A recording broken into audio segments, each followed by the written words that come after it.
নমস্কার, নতুন আরেকটি ব্লগে আপনাদের সবাইকে স্বাগত।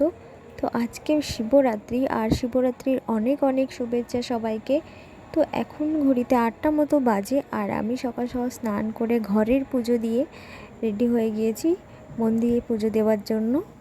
তো এবার আমি মন্দিরে পুজো দিতে যাব। তো মন্দিরটা আমাদের বাড়ির সামনেই, দুটো মন্দির, তো সবাই এটাকে জোড়া মন্দির বলে। তো মন্দিরে চলে এসেছি, দেখতেই পাচ্ছেন।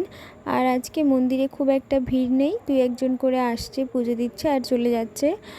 আর ভিড় ছিল আগের দিন রাতে, যেহেতু চতুর্দশী আগের দিন রাতে লেগেছিল, তো রাতের বেলায় খুব ভিড় হয়েছিল। তো আগের দিন রাতের ভিডিওটা দেখাতে পারলাম না, আমি ভিডিওটা করতে পারিনি, তো আজকেই দেখাচ্ছি। আর এই মন্দিরটা অনেক পুরনো, শুনেছি কোনো এক জমিদারের আমলে তৈরি করা। তো মন্দিরটা দেখলেই বোঝা যায় অনেক পুরনো। আর এখানে শুধুমাত্র শিবরাত্রি বা চড়ক পুজোর সময়ই নয়, এখানে প্রত্যেক সোমবারেই পুজো হয় আর প্রতিদিনই পুজো হয়। আর প্রতি সোমবার তো প্রচুর ভিড় হয়, সারাদিনই লোক আসতে থাকে, পুজো দিতে থাকে। তো এবার আমরা পুজো দিচ্ছি, আর এখানে দেখছেন ঠাকুর মশাইও রয়েছেন। তো এবার অঞ্জলি দেওয়া হবে। তো আমার দুটো মন্দিরেই পুজো দেওয়া হয়ে গেছে। আর এখানে চড়কের সময় খুব বড় করে মেলাও হয়।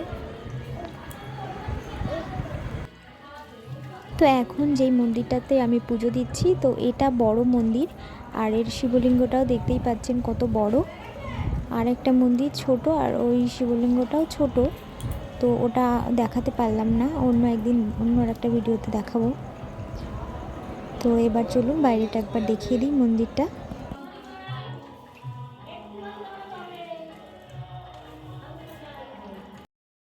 তো এই যে এটা হচ্ছে বড় মন্দির, আর রাস্তার ওপারে যেটা আছে সেটা হচ্ছে ছোট মন্দির। তো আজকের ভিডিওটা এখানেই শেষ করছি, দেখা হচ্ছে পরের ভিডিওতে। ততক্ষণ ভালো থাকুন, সুস্থ থাকুন।